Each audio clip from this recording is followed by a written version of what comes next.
இப்போ ஏன் மேடம் பால் பல் விழ தானே போகுது, ஏன் அது சரி பண்ணணும்? அவசியமாக அது விழுந்துட்டு பர்மனன்ட் பல் ஏதாவது நாங்கள் பார்த்துக்குறோம், அப்புறம் நாங்கள் செலவு பண்ணிக்கிறோம்னு சொல்லுவாங்க. ஒரு மால் அலைன்மெண்ட் இருக்கும்போது என்னன்னாக்கா நமக்கு தெரியவே அப்போ நம்ம வந்து கண்ணம் கடிச்சிக்குவோம். இந்த முருங்கைப்பக்கையில் வந்து இது வந்து ரொம்ப காமனாக இருக்குது. இந்த இடத்துல இருக்கிற வாட்டர் கண்டென்ட்டில் பார்த்தீங்கன்னா ஃப்ளூரைட் இருக்காங்க. அது நிறைய பேருக்கு வந்து வயலில் பூசிகிட்டே இருக்க மேடம், எது சாப்பிட்டாலும் பூசுது, எரிச்சலாக இருக்குது, படிக்க முடியல, எங்களால் அட்டென்ஷன் கொடுக்க முடியல, பல் ரொம்ப நல்லா வெள்ளையாக இருக்குன்னு சொல்லிட்டு ஓவராக ஒரே இடத்துல ப்ரஷ் பண்ணுறது. அதெல்லாம் பார்த்தீங்கன்னா அசிடிக் ஃபுட்ஸ் நிறைய சாப்பிடுவாங்க, இல்லை என்ன கூல் ட்ரிங்க்ஸ் அதிகமாக எடுத்துப்பாங்க. அந்த மாதிரி சாப்பிட்றோம்.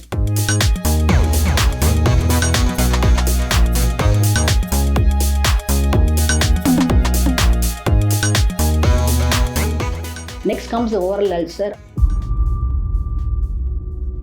What do you mean by ulcer? Ulcerனாக்கா whenever there is a breach in the skin, ஏதாவது ஒரு டிஸ்கண்டினியூட்டியோ இல்லை பிரேக் இருந்தாக்கா அது அல்சர் சொல்கிறோம். காமனாக வாயில் வரக்கூடிய அல்சரை வந்து ரெக்கரண்ட் ஆப்டர் ஸ்டொமடைட்டிஸ் சொல்கிறோம். அதுக்கு மெயின் ரீசன் என்னன்னு பார்த்தீங்கன்னாக்கா டிஷ்யூ டேமேஜ் தான். ஒரு மிக முக்கியமான காரணம் ஒன்று வந்து விகரஸ் ப்ரஷிங். ரொம்ப நல்லா பல் வளர்க்கணுன்ற பேரில் வேகமாக பல் வளர்க்குவாங்க. வேகமாக பல் வளர்க்கி நம்ம ஸ்கின் வாயில் இருக்கிற ஸ்கின் பார்த்தீங்கன்னா ரொம்ப மிருதுவாக இருக்கும். நீங்கள் ஓவராக ப்ரஷ் பண்ணிங்கன்னா யூ ஆர் கோயிங் டு இப்போ என்ன டேமேஜ் தி கம்ஸ். அந்த ஸ்கின்னை நீங்கள் இப்போ என்ன டிஸ்டர்ப் பண்ணுவீங்க. அப்போ என்ன ஆனால் கண்டிப்பாக உங்களுக்கு ஒரு அல்சர் வரதுக்கான வாய்ப்பு. அது ட்ரொமேட்டிக் அல்சர்னு சொல்லுவோம் யூஸ்வலாக. இப்போ இல் ஃபிட்டிங் டென்ச்சஸ், அப்போ டென்ச்சஸ் நீங்கள் போட்டிருப்பீங்க, சம்டைம்ஸ் உங்களுக்கு ஏதாவது ஒரு காரணத்தினால உங்கள் டென்ச்சஸ் வந்து இல்லை உங்கள் உள்ள இருக்கிற போன் வந்து இப்போ என்ன லாஸ் ஆகிறதுனால இல்லை எலும்பு தேய்மானத்தால் உங்கள் டென்ச்சஸ் வந்து ப்ராப்பராக ஃபிட் ஆகலை அப்படின்னாக்கா அப்போது அந்த டென்ச்சரும் உங்களோட இப்போ என்ன டிஷ்யூவும் தேய்றது மூலிமா அப்பயும் ஒரு அல்சர்ஸ் டெவலப் ஆகிறதுக்கான வாய்ப்புகள் ரொம்ப ரொம்ப அதிகம். அது பண்ணி தெரியாமல் எங்கள் சீக் பைட்டிங் பண்ணாலும் அப்பயும் உங்களுக்கு வந்து ஒரு ட்ரமாட்டிக் அல்சர் டெவலப் ஆகிறதுக்கான வாய்ப்பு இருக்குது. Now the important reason for this oral ulcer stress. ஒரு காலத்துலாம் பார்த்தீங்கன்னா ஒரு அல்சர் ஒருத்தவங்க டெவலப் ஆகுது அப்படின்னாக்கா அது மிக முக்கியமான காரணம் நியூட்ரிஷன் டெஃபிஷியன்சி. உடனே ஒரு அல்சர் வாய் பொண்ணு பார்த்த உடனே விட்டமின் B12 டெஃபிஷியன்சி கொடுத்துருவாங்க. ஆனால் இப்போ பார்த்தீங்கன்னா stress is the main condition for oral ulcer. ஏன்னா இப்போ நம்ம பாடியை ஆசுவாசப்படுத்துறதுக்கு எந்த விஷயம் நம்ம பண்ணுறது, எப்போ பார்த்தாலும் நம்ம ஃபாஸ்ட் மூவிங் வரல எந்த பிஸியாகவே இருக்கும். பெருசாக நம்ம வந்து நம்ம கவனிச்சிக்கிறதே கிடையாது. நம்ம பாடியை ரெஸ்ட் பண்ணுறது விடுறதில்லை. அதனால் ஏதாவது ஒரு விதத்தில் அது டெவலப் ஆகும், வெளிக்காட்டும். அந்த விஷயத்தை வெளிக்காட்டும் போது அப்போ you will be getting stress. அப்போ குழந்தைங்களாம் பார்த்தீங்கன்னா எக்ஸாம் கோயிங் ஸ்டூடெண்ட்ஸ்க்குலாம் பார்த்தீங்கன்னா ஸ்ட்ரெஸ்ஸஸ் வந்து நிறைய டெவலப் ஆகிருக்கும். இன்னும் நிறைய பேர் பார்த்தீங்கன்னா ஹார்மோனல் சேஞ்சஸ் வரும்போது அந்த மாதிரி அல்சர்ஸ் டெவலப் ஆகல. எனி அலர்ஜிக் ரியாக்ஷன்ஸ், அதுக்கப்புறம் இன்ஃபெக்ஷன். யூஸ்வலாக பார்த்தீங்கன்னா ஒரு வைரல் ஃபீவரோ இல்லை ஒரு ஏதோ எனி இன்ஃபெக்ஷன் பார்த்தீங்கன்னா வாய் பார்த்தீங்கன்னா புண்ணாக இருக்கும், அங்கங்கே வாய் இப்படி ரெட்டாக இருக்கும். அது வந்து அங்கே அல்சர்ஸ் டெவலப் ஆகுது பிகாஸ் ஆஃப் தி இன்ஃபெக்ஷன்.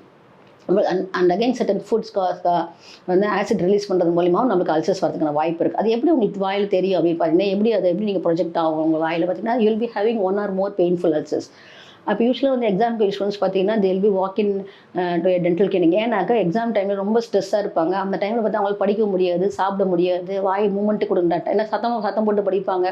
அந்த டங் மூமெண்ட் எல்லாமே ரெஸ்ட்ரிக்டாக இருக்கும் பிகாஸ் ஆஃப் த அல்சர்ஸ். அந்த மாதிரி அல்சர்ஸ் வரும்போது உங்களுக்கு வந்து ரொம்ப பெயின்ஃபுல்லாக இருக்குது அப்படின்னாக்கா இப்போ வேணா விசிட் டென்டிஸ்ட். அந்த பெயினை வந்து கம்மி பண்ணுறதுக்கு we give some topical anaesthetic agent. அதை கொடுக்கறது மூலிமா அந்த பெயினை வந்து நம்மளால் கம்மி பண்ணுற முடியும். ஆனால் இந்த அல்சர் வந்து it's self healing. It takes almost 1 week to get healed.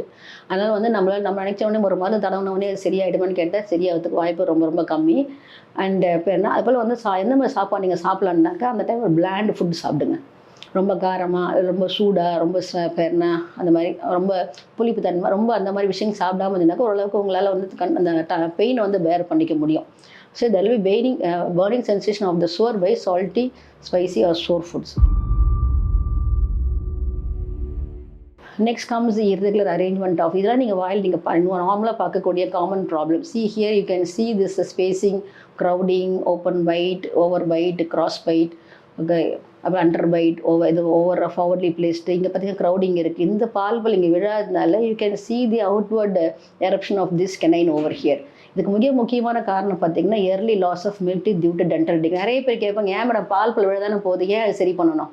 அவசியமாக அது விழுந்துட்டு பர்மனன்ட் பல் ஏதாவது நாங்கள் பார்த்துக்குறோம், அப்புறம் நாங்கள் செலவு பண்ணிக்கிறோன்னு சொல்லுவாங்க. ஆனால் எவ்வளோக்கு ஒரு பால் பல் சீக்கிரமாக விழுதோ அந்த டைமில் குழந்தை என்ன ஹேபிட் டெவலப் பண்ணுறோம். இப்போ நிறைய ஹேபிட்ஸ் குழந்தை வச்சுருப்பாங்க, கம் சக்கிங், இதெல்லாம் இதுவும் ஒரு காரணமாக இருக்குது. அதுபோல் early loss of milk. இப்போ ஃப்ரண்ட் பல்லு சீக்கிரமாக விழுந்துருச்சுன்னு வச்சுக்கோங்க. அப்போ நாக்கு நான் என்ன பண்ணுவேன், சும்மா இருக்க மாட்டேன்.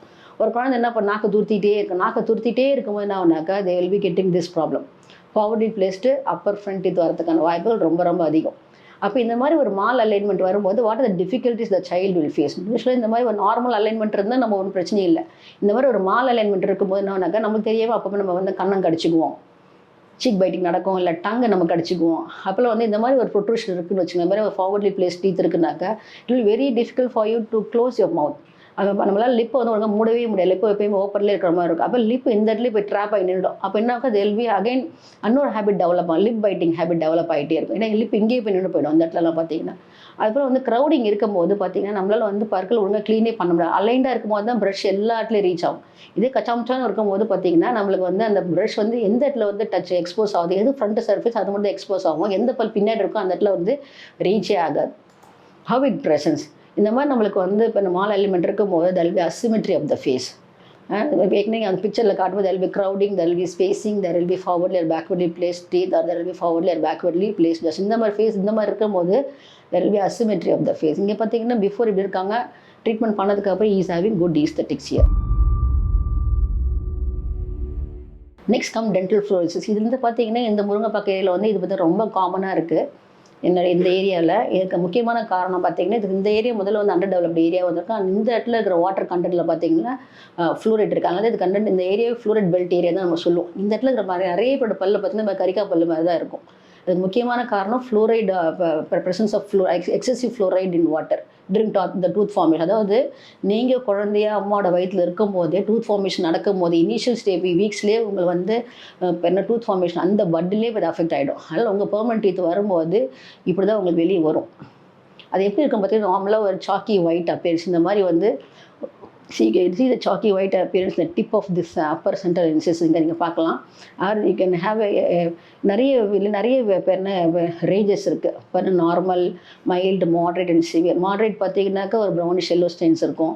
அண்ட் சிவியர் ஃபார்மில் பாருங்கள் எல்லாம் பிட்டிங், அங்கங்கே பெருனா என்ன சொல்கிறது குண்டு முழியமாக இருக்கிற மாதிரி ஒரு இடத்துல ஓட்டையாக இருக்கும், இல்லைன்னா ஒரு மாதிரி ஸ்ட்ரீக்கி ப்ரௌனிஷ் லைன்ஸ் இருக்கும். இந்த மாதிரி பிக்சர் இருக்கும் போது பேஷண்ட் வந்து ரொம்ப அதாவது ரொம்ப டிஸ்பிளீஸ்டாக இருப்பாங்க. அது போல் ஒரு அன்ப்ளீசிங்காக இருக்கும் பார்க்குறதுக்கு. அப்போ இந்த இடத்துல அவங்களுக்கு நல்ல ஈஸ்தெட்டிக்ஸ் வரணும். அந்த patient has to go for cosmetic dentistry.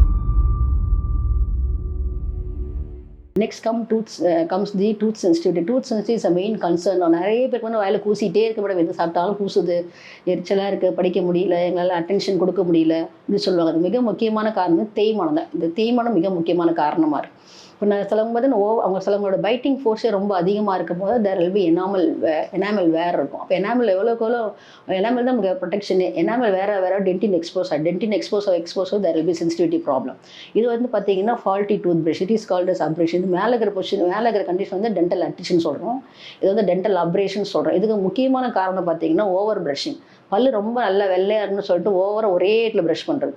அதன் மூலிமா you can see the dent over here on the tooth surface. அதுபோல் வந்து ஒரு நிறைய ரொம்ப தேய்மானம் இருக்கும். இதெல்லாம் வந்து பார்த்திங்கன்னா நார்மல் ஃபீலிங்கில் கரெக்ட் பண்ண முடியும். இது மவுத் கார்டு மாதிரி ஒரு விஷயம் நம்ம கொடுக்கறது மூலிமா அவங்களுக்கு வந்து எப்போல்லாம் சாப்பிட்றோங்களோ அப்போ மட்டும் இதை எடுத்துகிட்டு மற்ற எல்லா டைமும் அந்த மவுத் கார்டு மாதிரி ஒரு கேப்ஸ்டன்ஸ் ஒரு அப்ளைன்ஸ் ஒன்று கொடுப்போம். அதை போட்டுருந்தாங்கனாக்கா இப்போல்லாம் இப்போ என்ன ஃபர்தர் வேறு நம்மளால் வந்து நிறுத்த முடியும், ஸ்டாப் பண்ண முடியும். Here you can see this dental erosion condition. Dental எரோஷன்னாக்கா அப்படின்னாக்கா there is loss of enamel caused by acid attack. சிலவங்களுக்கு பார்த்தீங்கன்னா கேஸ்ட்ரைட்டிஸ் ப்ராப்ளம் இருக்கும், அப்போ அவங்க கேஸ்ட்ரிக் ரிஃப்ளெக்ஸ் வந்துகிட்டே இருக்கும். அவங்களாம் பார்த்தீங்கன்னா தெர் வில் பி வேறு வந்து அவங்க வந்து அவங்களுக்கு என்ன எனாமல் வந்து லூஸ் ஆகிறதுக்கான வாய்ப்புகள் ரொம்ப ரொம்ப அதிகம். சிலவங்களாம் பார்த்தீங்கன்னா அசிடிக் ஃபுட்ஸ் நிறைய சாப்பிடுவாங்க, இல்லை என்ன கூல் ட்ரிங்க்ஸ் அதிகமாக எடுத்துப்பாங்க. அந்த மாதிரி சாப்பிட்றவங்களுக்கு again you can see the loss of enamel over because of the acid attack. இந்த மாதிரி கண்டிஷன்லாம் வரும்போது ஃபஸ்ட்டு வந்து ஆன்டாசிட்ஸ்லாம் ரெகுலராக அவங்களுக்கு வந்து கேஸ்ட்ரைட்டிஸ் ப்ராப்ளம்ஸ் இருக்கவங்களுக்கு யூஸ்வலாக tell them to use antacids. ஏன்னாக்க இந்த மாதிரி கேஸ்ட்ரைட்டிஸ் ரிஃப்ளெக்ஸை வந்து ப்ரிவென்ட் பண்ணலாம். ஃபர்தராக அவங்க டூத்தில் வரக்கூடிய ப்ராப்ளம் வந்து நம்மளால் ஹேம்பர் பண்ண முடியும், ஸ்டாப் பண்ண முடியும். அதுபோல் இந்த இடத்துல வர ப்ராப்ளம்னா again we tell the patient to avoid the consumption of carbon drinks. ஏன்னா வந்து கொஞ்சம் கொஞ்சமாக அந்த டூத் அஃபெக்ட் பண்ணுறதால அது பண்ணாதீங்கன்னு சொல்லுவோம். இந்த இடத்துல வந்து ஒரு ரெஸ்டரேட்டிவ் ஒரு ஃபில்லிங்ஸ் மூலிமா இந்த all this last structure will be replace, will be corrected.